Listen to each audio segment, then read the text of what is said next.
to make it. Apple crumble. You know what I mean? I've always liked it. Yes. Well, it's a delicacy, isn't it? Stewed apples, baked apples, even your apple pie, which is more a Sunday dish. They aren't up to it. Your crumble makes it. Brown sugar. In the north, you know, apple pie is frequently eaten with cheese, a sharp cheese, where you and I might have cream. Very strange people they are there, in the culinary way. Food you'd never eat. Pig's trotters, tripe, blood puddings, everything to do with the pig.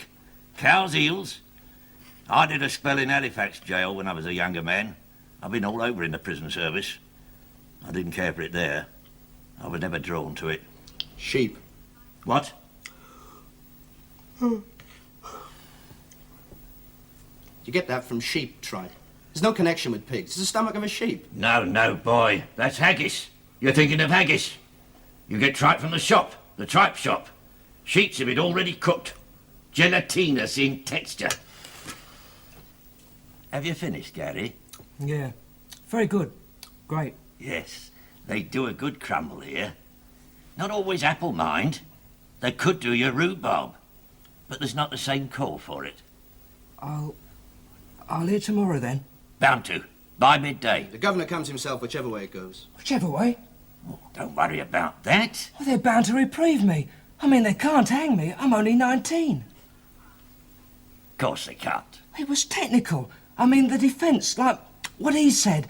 Being they found you guilty, on the evidence which they had to, that being the case, it's a technical sentence of death. Well, they have to say it, but they don't actually hang you. Exactly. Midday tomorrow, 12 o'clock sharp, he'll be here. The governor himself. In a suit. He wears a suit. Leave it a bit late, don't they? Traditional, that is. Last minute. Don't want it lost in the post, do you? Not your reprieve. Could be serious. It would be very grave, but I've never known it. Ready for kip, I'd say. Yeah, I'm sleepy. Funny, really. Want anything to help you rest? Pills? No. I could ask the infirmary. No. I'm all right. I'll sleep all right. You stretch out for a bit, then.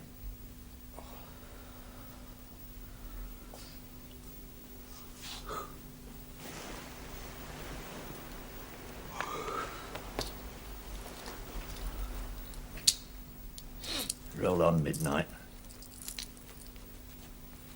Coltsfoot Rock. There's another thing you get in the north. Beige in colour. Children used to suck it. All right for the purposes of nature, Gary, are you?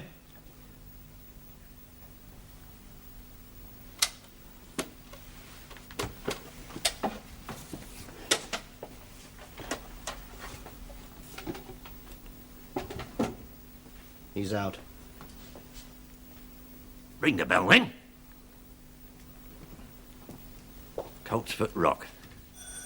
I don't imagine they use the actual foot of the animal for it, mind. Bloody performance. Why didn't they put an overdose in a crumble and have done with it? No, no, no. It has to be carried out by a duly constituted medical officer. What happens if that crumble gets misrouted? You'd have half the prison laid out, stiff as planks. And what happens if this gets misrouted? Good night's sleep never did anyone any harm. You can't have cyanide slopping about the kitchen. Anyway, you'd notice a taste.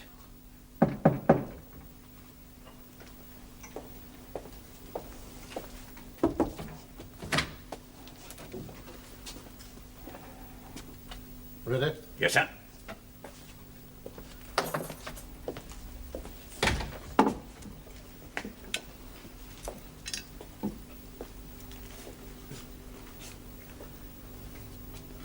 Stand by to witness execution.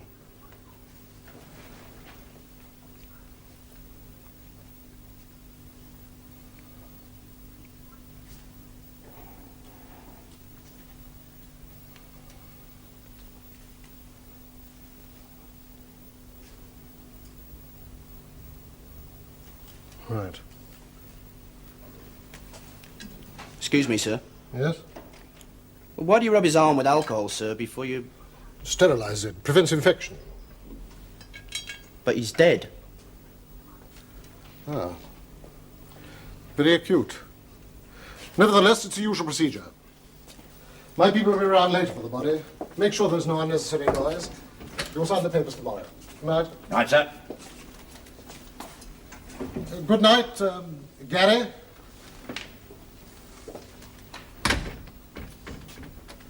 Questions. Well, it's a waste of time, no silly business. I remember the old days, before they abolished the death penalty.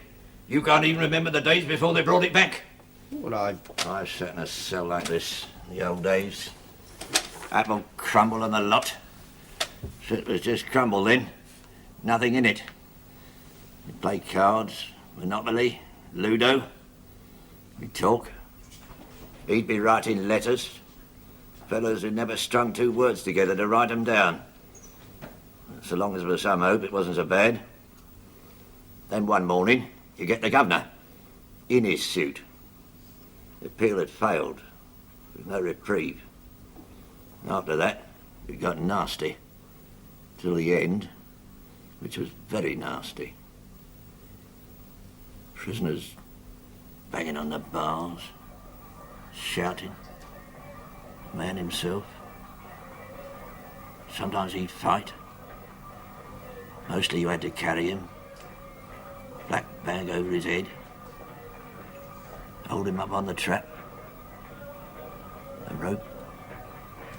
A drop. I've known a man hang 20 minutes on the rope with someone pulling at his heels. you still get them banging on the bars and shouting. Makes no odds now. Difference is, he's already dead. In fact, the poor devil's been dead since last night. What? You didn't know? Haven't they made you privy to all the secrets of your new department? Well, give him time. He's only been Home Secretary a week. They seem to have made you privy to them, Frank. Ah, it's my job. I'm your psychiatric consultant. Your department consulted me. Always at it. Why psychiatric? Hanging's not psychiatric. Embarrassingly physical. Everything is psychiatric. And anyway, they don't hang him. They do not hang him, and he is already dead, Mrs. Hollis. It's all a gigantic confidence trick. I'll get you another scotch. Now, You mean there's people waiting outside the gates, his father and the his others? father and the three priests, and that woman who's always there, a real nutcase she is. Don't enjoy it, Frank. I doubt if they do. Oh, rubbish, of course they enjoy it. I doubt if his father enjoys it. If you feel so strongly about it, dear, why don't you go and join I them? don't feel strongly about it. I just dislike hearing you gloat about it. Oh, I'm so sorry. I really didn't mean to sound gloating.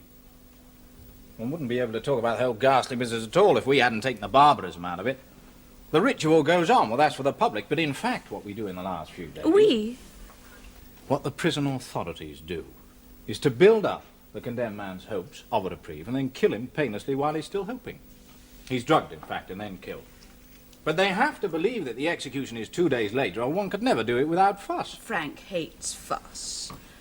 The whole job of a psychiatrist is to teach people to live without fuss. I'm a very poor advertisement for him, I'm afraid.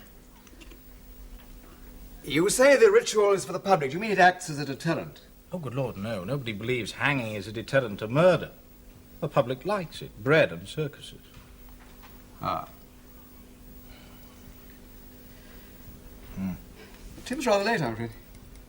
It won't spoil. High reasons of state? No, he's bringing his mother. Oh, dear. Why, oh dear? Well, I've always thought he was rather attractive. But if he lives with his mother... Oh, he doesn't live with her, he's just bringing her. She lives in Yorkshire, doesn't often get to London. We've only had one mother-fixated Prime Minister this century, and Tim isn't he. He's a widower, of course. Well, don't look sideways at me, Frank. I can say a man's attractive without actually wanting to rip his Yes, trousers she down. died 5 years ago. They were what is known as a devoted couple. I mean, really devoted.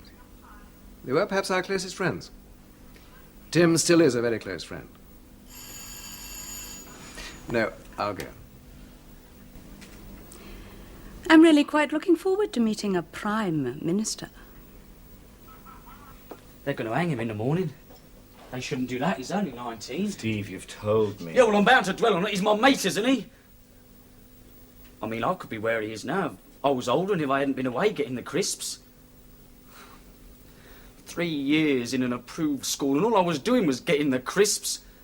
I paid for them. Perhaps they think you're in need of care and protection. In Borstal. Yo, you ask Gary. You ask my mate, Gary. He graduated from it. Yeah, well, I'm off tomorrow. you'll have this place to yourself tomorrow. But they shouldn't put me here if I'm in need of care and protection.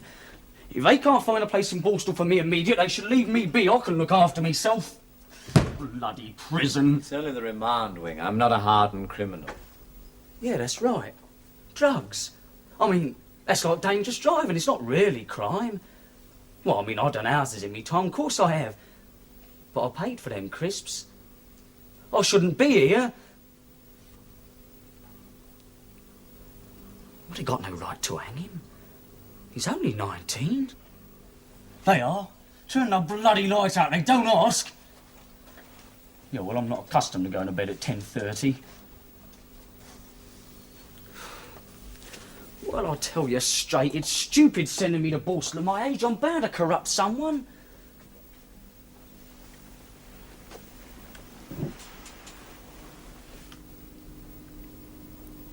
All I was doing was getting the crisps. I was carrying them with the boot in the poor old sod. Thank you. Is it right that the death penalty is no deterrent? That the murder rate remains the same? You noticed? Yes. I wanted to be sure you did. Well, now you know I do. Then why reintroduce it? Why not? I don't understand you. The murder rate doesn't go down either. It stays the same. Yeah. So, although hanging doesn't seem to be a deterrent, abolishing it doesn't encourage people not to commit murder. And as far as one can tell, no form of punishment makes any difference to the murder rate at all. True. In fact, logically, one might as well let all murderers go free, if the murder rate is all that you're considering. That's where logic leads you. Beware of logic. Oh, no, don't beware of it. It's a good servant, and they're hard to find nowadays. But public opinion, as my mother has suggested, won't stand for murderers not being punished at all. In fact, public opinion has always preferred the death penalty. I didn't know this government bothered with public opinion. Every government bothers with it. Government depends on the consent of the governed. However obtained. By persuasion, example, or force, yes. I'm sorry, where was I? Public opinion. Oh, yes. Well, first, public opinion requires some form of punishment for murderers. And second, any punishment will do, since no one punishment is any better than another. And third, my government is committed to turning prisons into the place where criminals rarely can be retrained, re-educated, and reformed. In 5 years' time, our penal system will be the envy of the world. We're increasing the probation service, opening halfway hostels, and executing murderers, sane or insane, because that is the logical way of dealing with them. I've always thought of you as rather a gentle man. He is. Tim, good lord. He certainly is not a brutal man, Mrs. Benedict. That is no part of his nature. No, I'm a logical man who tries to be compassionate. We don't execute if there's a recommendation to mercy. Have you considered where logic may lead you? Frank. Oh, don't worry, dear. We consultant psychiatrists are privileged people. Timothy won't take offence. I'm licensed, like a fool in a Shakespeare play, and particularly the night before a hanging. You said yourself he's already dead. Wasn't that a little indiscreet? Oh, surely not in this company. I mean, if there are official secrets from your Home Secretary, I should have been warned. No, of course not. Please continue. Well, you spoke of logic as a servant. Just wonder how wise you are to trust it. Well, it may be misused. I shall try not to misuse it. It may be irrelevant. Most people don't work by logic. Most people may not. Governments must. And how will you deal with those who resist it? And people often resist what is good for them at first. Later on, they see the good and accept it. Well, then, he says, what are you good at, he says. What do you like doing? I was 12. I never seen me dad. I'm good at bugger all, mate, I says. I like doing houses, but I can't be much good at it if I'm always getting caught, can I? He says, Identity cards we've got already. And you're right. Most people don't mind them because what harm are they? And it's useful to be able to prove your identity and and your blood group in case of an accident, and a great deal more medical information, all of it incidentally stored away in computers. So, when the government decides that those who are genetically dangerous should be sterilized, the computers will already have the information. That's appalling. Tim, it's wrong. No, it should be done. It will be done. It's logical. Yes. But every logical act will produce its own total of frustrated people, more and more of them. And with no outlet for their frustration in an election, of course, because democracy isn't logical either. No, it isn't. I think we both agree that democracies can be capable of more stupid, idiotic... Oh, I agree. But then in a democracy, we can always change our bad masters for worse ones. And my wife, when she's frustrated, which she frequently is, I don't mean sexually, of course, she breaks plates. And perhaps you should have a pile of plates on every street corner. Perhaps we shall.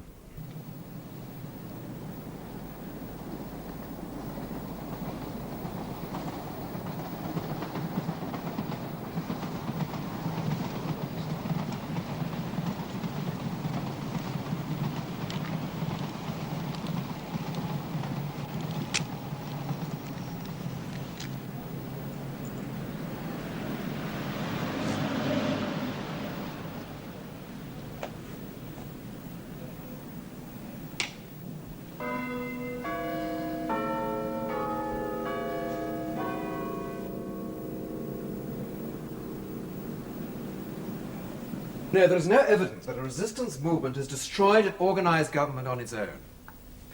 In China, there was the Japanese invasion to cope with. In Spain, Franco brought over an army from North Africa. So what does a resistance to your logical government do? Sir Timothy, what would you do yourself? Jeff? Smash plates. How? Oh, bombs in public places. Kidnappings, murders. What good would that do? You'd feel better. Well? Two objects. First, prove the government isn't all-powerful. Pointless. They offer no alternative if violence is all they offer. Second, once that sort of thing begins to happen, bombings, assassinations, secret violence, the police may be humane to begin with, but they don't stay humane. The government overreacts. Ordinary legal safeguards get thrown overboard. Innocent people get caught up. Yeah, go on. If a resistance movement could brutalize this government and destroy every principle that you and I believe in, then it might cause a change in public opinion. The interesting thing, of course, is that logically, a resistance movement shouldn't try and kill off the illiberal or repressive members of your government. Not that there are any, of course. No. They should go for the best, for the good men, the decent, the kind. My poor Geoffrey, you'd be the first to go. I come for him now. He's like me, Gary. He's my mate. He don't get up in the mornings, lie in bed all day and dress up at night to go out. You know what I mean? Doors closing. They'll be taking him down the corridor. You don't know what it means. You don't know what it means. Listen. What? Listen.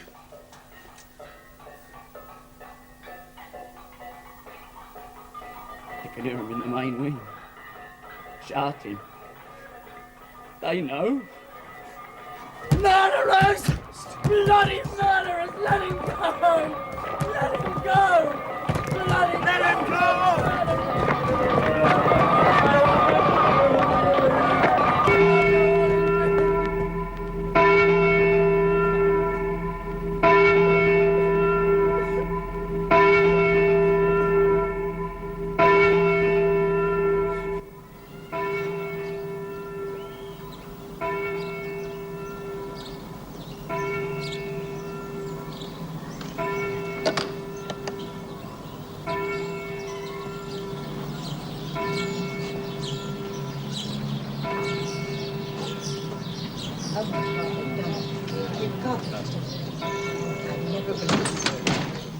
Excuse me, Mr. Wilson, would you care to tell us? You are someone else. I've got nothing to say.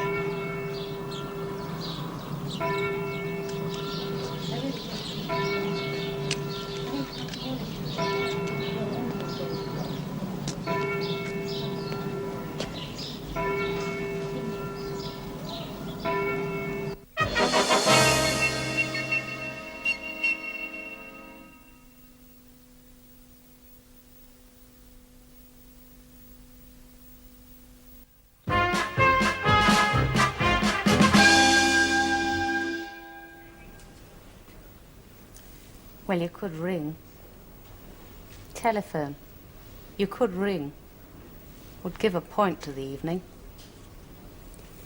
Don't talk to yourself, Claire Weston. Only lonely people talk to themselves. Now that you've gone back to work, your life is fuller, brighter, lighter than it was. You are uplifted and renewed by human contacts. To wit, the PCAG himself, the DPCAG, the DADPCAG, and Penelope Butcher. Not to mention the computer, which is a bloody sight more friendly than any of them. Anyway, they won't find him guilty. He said so himself. He's only on remand awaiting trial. Good God, I'm talking about Chris as if he were Tom. He's not Tom. Tom's dead. Now that I'm in my new flat, I'm a free woman. I must remember. Unattached and free. Tom is dead. Chris is not Tom. Chris, Tom. And I will never again put all my emotional eggs in one basket. So there. Don't bother to ring. I shall boil an egg. I shall read a book. I'm a free woman.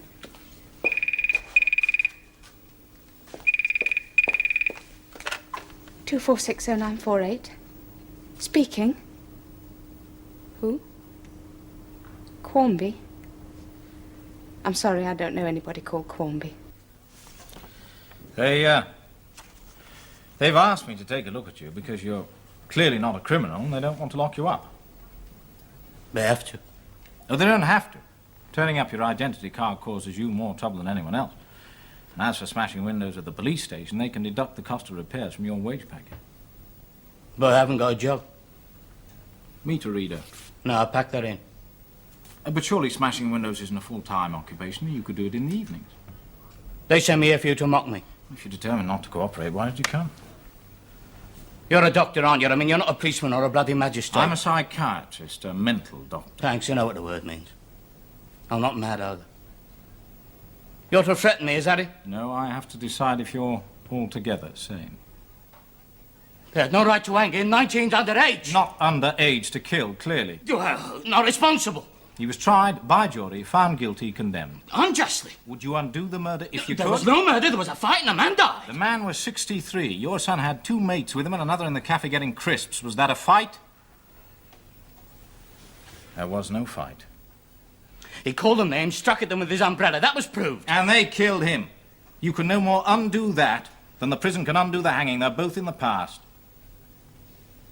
Will you go back to work, Mr. Wilson? No. What'll you do?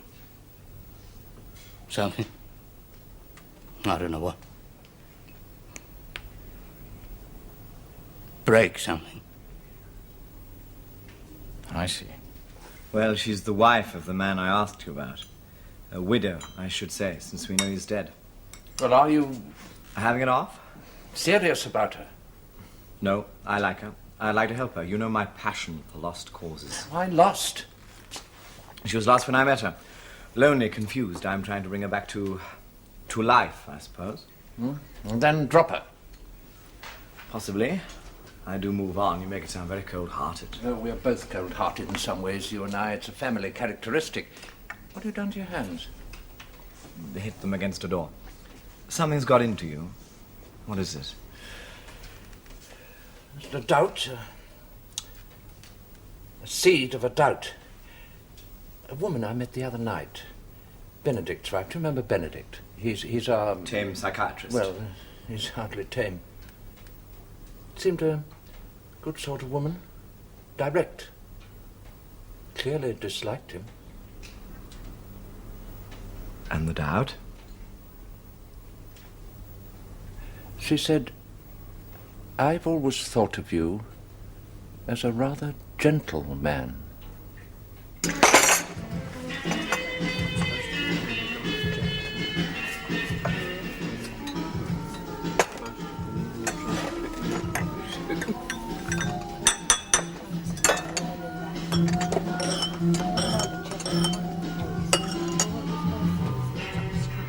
You've been following me. Yes. My name is Quarmby. What exactly is it you want me to do? Well, if I knew that, I'd probably be able to find someone else to do it. I never set out to be a Prime Minister, you know, Chris. I've always been a businessman. But when the new party was formed, they needed someone, they said, not a politician, someone nationally known with a reputation for efficiency and integrity and and good works. They? The General. It was his creation, you know. Had the whole organisation ready, all the research and planning done, money available. All that was needed was a list of candidates to sweep the board at a properly staged managed general election, and then we'd have a government in that could really put the great back into Britain. Well, the plan worked, and most people want the kind of government that we're giving them. I don't think they want the G's very much, Father. Well, they're being disbanded. I'm glad to hear it. Their methods have not been choosy. No, indeed. Chris, did you know that we have a rehabilitation centre in Britain? Not a prison, you know, it's for political offences. Concentration camp? We call it a rehabilitation centre. And whom do you rehabilitate there? Now, don't make fun of me, Chris. Hard enough for me to accept the necessity of such a... Oh, bastard. Sorry, I didn't mean to snap at you, but if you knew how what... You see, there are practicalities. Once you've locked people up for political offences, it's not so easy to release them. They're changed by their experience. This is Britain. You're my father. Are you trying to tell me that somewhere or other you've set up a place with high walls, barbed wire, searchlights on towers, savage dogs, machine guns, even gas? Now, most of the paraphernalia that you describe you would have found in the 70s in any maximum security prison. Now, the rehabilitation centre's not like that at all. There are high walls, certainly, but there's no barbed wire, no searchlights, and very few of the guards are armed. Then why doesn't everyone escape? They're happy to stay. We keep them happy. Permanently happy. Disinclined to aggression. There's a controlled amount of cannabis in the food. Hash stew? Yes. And rissoles, shepherd's pie, sauces, puddings, any made dish. There's one dish the cooks call hash. It's very popular. I'm sorry, Dad. I don't like what I hear. You said there was something you wanted me to do, and you haven't yet told me what it is. Stop breaking windows for a start. All right, Take a job. but I've just packed it in. Labouring. I can't do labouring. I've never done labouring. Goodbye. No, all right, wait. They killed your boy. All the way along the corridor. They had to carry him along. He was crying. He was saying, please, please, I want me dad. You can't know that. I do know that. Now, you said that you want to break something. You want to treat them ugly. But you don't know how. But when it comes to the point, you don't do labouring. Have a cup of tea. Yeah, you have another cup of tea, eh? I'll do what you want.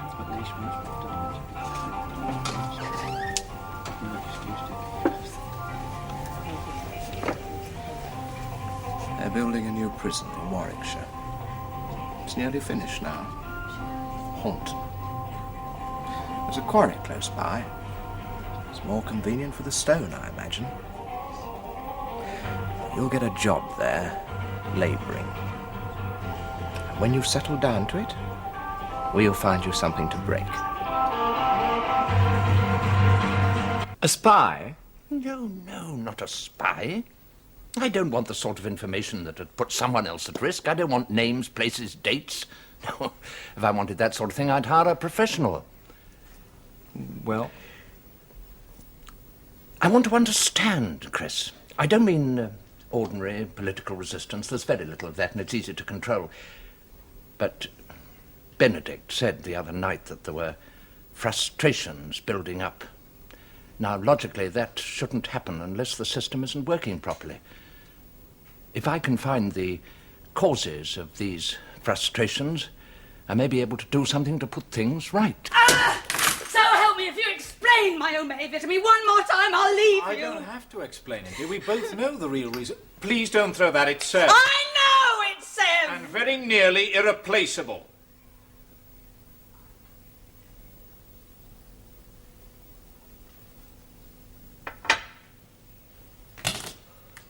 And as for leaving me, you must do as you think fit.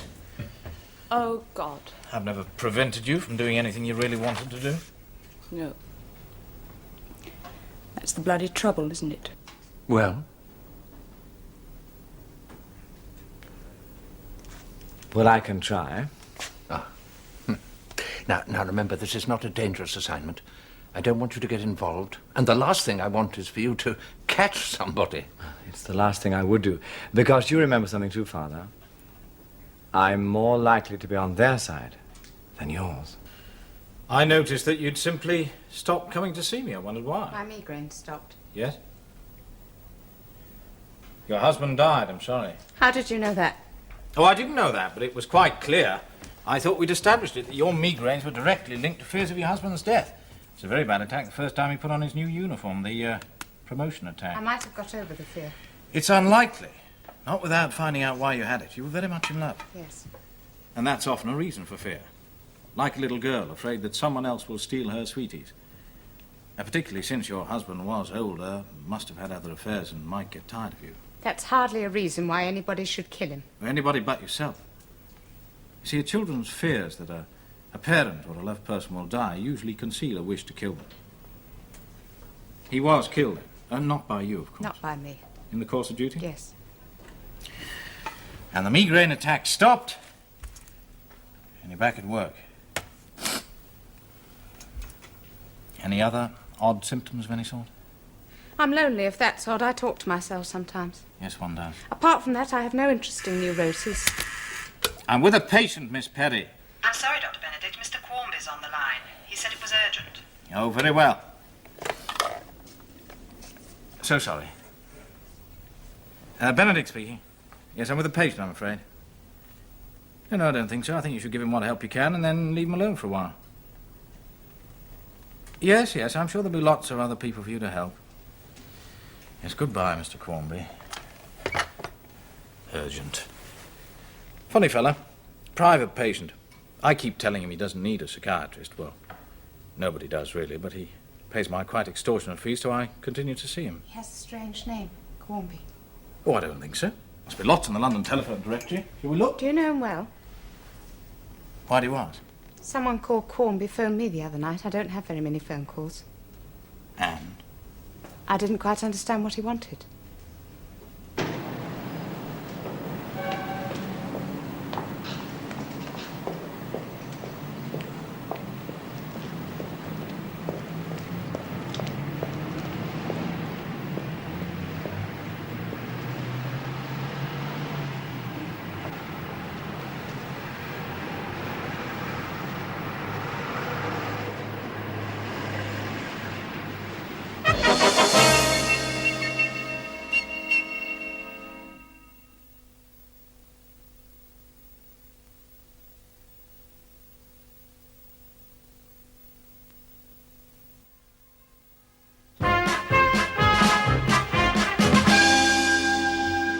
I was released 2 days ago.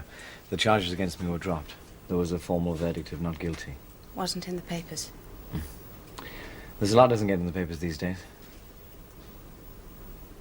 You, had because I didn't phone earlier. Not really. So you're back at work then? I said so when I wrote. Yes, you did. Claire, I'm very selfish in some ways. You've not shown it. You mean not till now? I've no claim on you.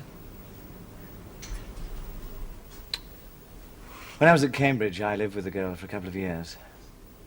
My last year and the year after. She was in love with me, I know that, because she told me. When it broke up, it was very painful for both of us, but for her, more than for me. You don't think I'm in love with you? You could be.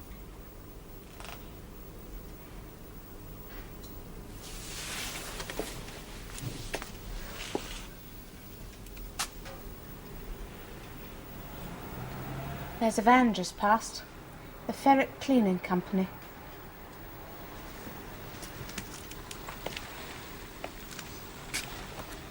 Well, who wants dirty ferrets? Come on. Let's go to bed. I think you ought to do it. Oh, no, certainly not. I want you built up as Home Secretary. No, I shall stay in the background, applauding, like a kind uncle. I must make sure the television cameras catch me at it. I must practice my avuncular smile. Why are you so nervous about it? You must have opened things before. Never. Yes, you have. We opened at Fate. Oh, where was that? The Cotswolds. Classy area for fates. Yes, of course, it was when I was still at All Souls. We had that cottage Duns too. It was a church fete. They couldn't get anyone else. What? Distinguished author, celebrated academic. They're jolly lucky to have you. He made a very witty speech. 14 jokes. Not one of them got a laugh. Then you shall make another speech, and I shall laugh. Now, what about security? Oh, I suppose CID, plainclothes armed. Do we need a bodyguard each, or will one do for both of us? Each. Only opening a prison, Paula. Well, I think it's better one each. Well, you know what CID are. They're so cautious, and quite right, too. If they had their way, we'd be entirely surrounded by armed rugger players. And the audience? Restricted to people with invitations, press and TV, and the men who actually worked on the project. I must say we never had any of these precautions when I opened that fete. Isn't it strange? I think I'm being followed. Not by the Ferret Cleaning Company, I hope. I don't know who by. Whom by. Sounds silly, doesn't it? Whom by. Nobody says whom anymore. It's quite gone out. Except perhaps my father. You don't think it's anything to do with... Whom? Oh, it doesn't matter. Tell. Oh, it's silly, really. This is hardly the time to talk about your past, My past? your husband, I mean. Tom? He's dead. You could say we've just killed him. He was dead already, so it had to be done sometime. You think it could be what? Guardian? Plainclothes guardian? Well, I suppose there are such things, though clearly most of them are rather fond of the uniform. Or it could be someone from the Communist Party. It could be someone called Quarmby. Who? Oh, I don't know. Just a silly phone call. Then when I was with Dr. Benedict, Your life has been full. Quarmby phoned him, and after that I noticed I was being followed. Rather as if you wanted me to notice. Benedict's the psychiatrist. What were you... Yes, he is. And Quarmby's one of his patients. I gathered so. Simple. Quarmby's a man who follows beautiful women. It's his kink. And Benedict is treating him for it. If it is a kink. Are you really worried? I don't know.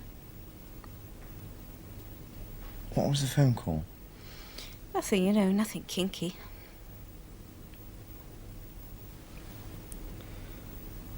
Would you like to move in with me for it? For a bit.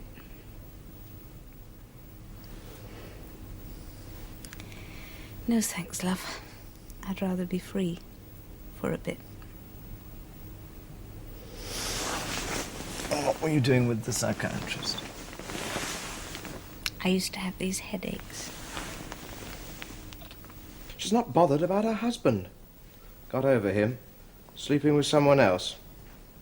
Oh. That upset you? No, of course not. Surprised, that's all. Why? She's young. It's natural. She gave no hint of it to me. Maybe she didn't think it was any of your business. I'm a psychiatrist. Of course it's my business, a patient's sexual involvement. Maybe she thinks she doesn't need a head shrinker. It's extremely vexing. Well, I'm not a head shrinker. It sounds to me as though you're hot for her. That is a ridiculous idea. Oh, I don't know. I'd fancy myself. I wasn't a married man. I'm annoyed. Quite naturally annoyed, because normally my patients do tell me if there's been a change in their emotional relationships. They want me to know. Oh, all right, that's just vanity on my part. We'll dismiss it. In any case, the girl hasn't been coming to me for long enough. I'm also annoyed because clearly you're right. If she's found a new attachment, she's no longer likely to be of immediate... Look, please, will you put my wife's photograph back on the desk?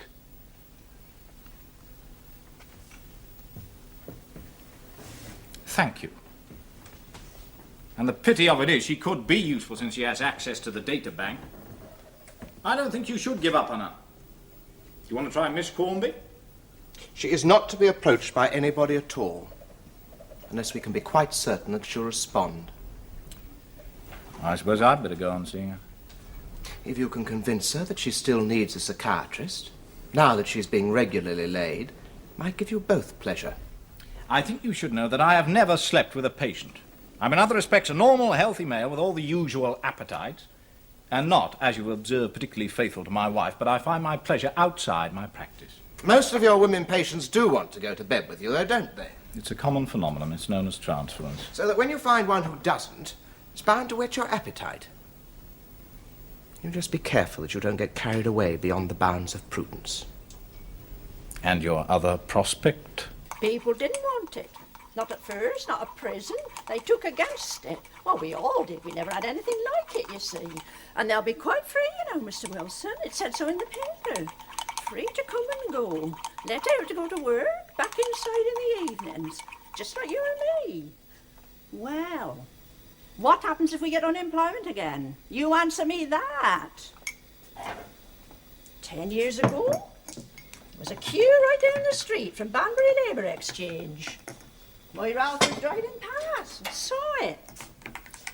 I made you cocoa. Now I'll cut you a nice cheese sandwich. Sure.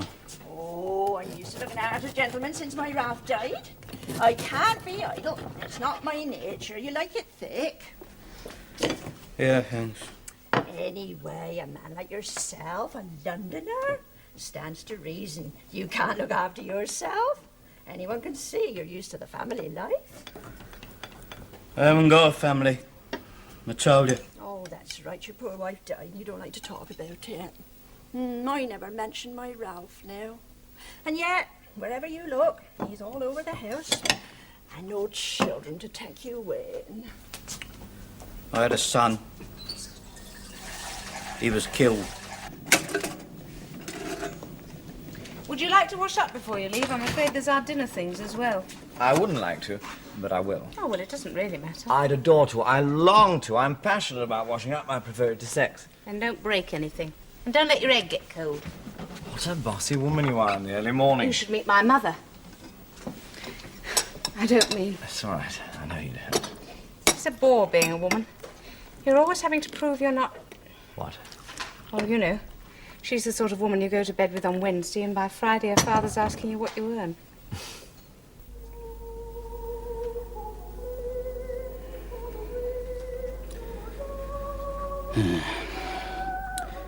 That'll do.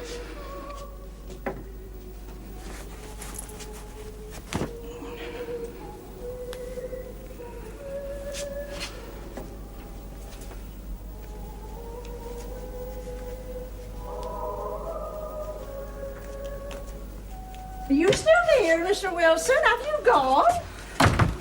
I thought I'd just make sure you were looking your best for the occasion. Well, you do look nice. That is a lovely rose. Why, whatever have you done to your hand? Oh, it's all right. I scratched it. Just like a man, let me see. No, there's no need for you to bother, missus. I'll put a plaster on Oh, it. it's no trouble. I've been looking after cuts and scratches all my...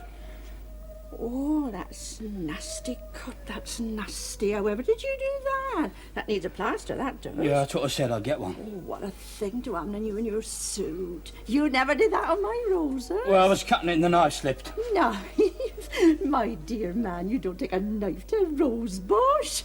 Anyone can see you're not a country man. You should let me do it for you. Now, don't you wave that hand about. Now, I'm going to just see if I can find a plaster. I made all the buttonholes when the boys were married, and I made the bouquets.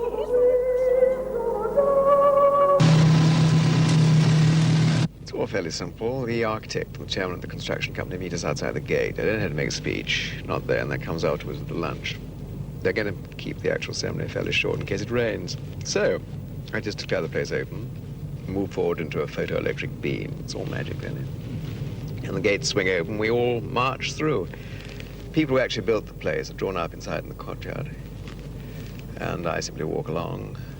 Smile, handshake, how's your father? We move on. Doesn't look like rain.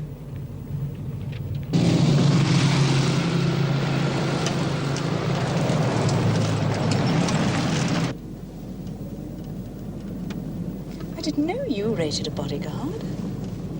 I don't. There wasn't room for him in the other car.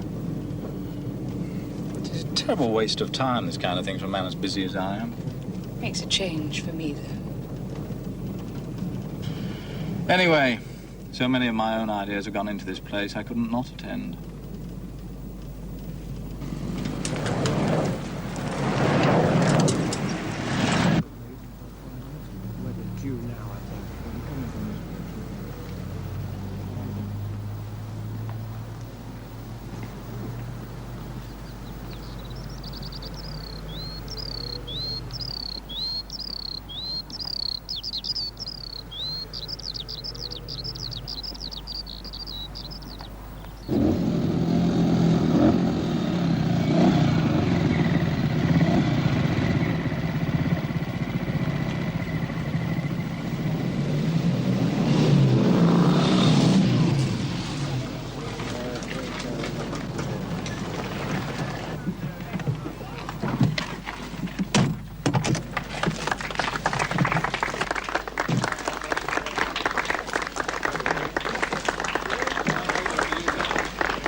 As soon as you're ready, Holmes, I can. There's a skylark somewhere. Right. Thank you so much.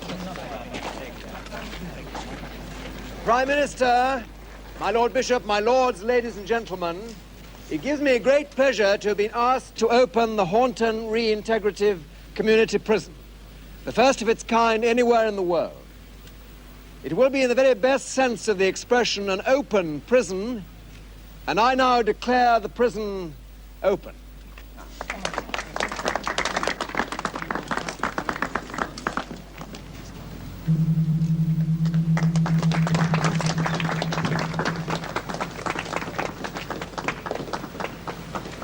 He's giving him a rose. Isn't that touching? Yes, it is. Imagine he wants to be sure of getting his face on television.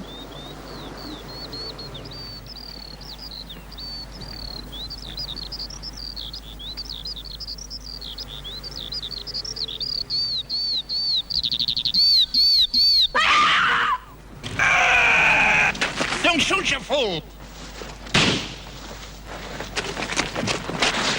Why? Don't bugger to run out.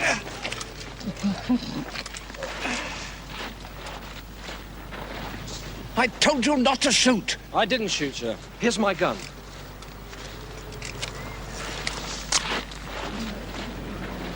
You said he'd be the first to go. Well, how could I know?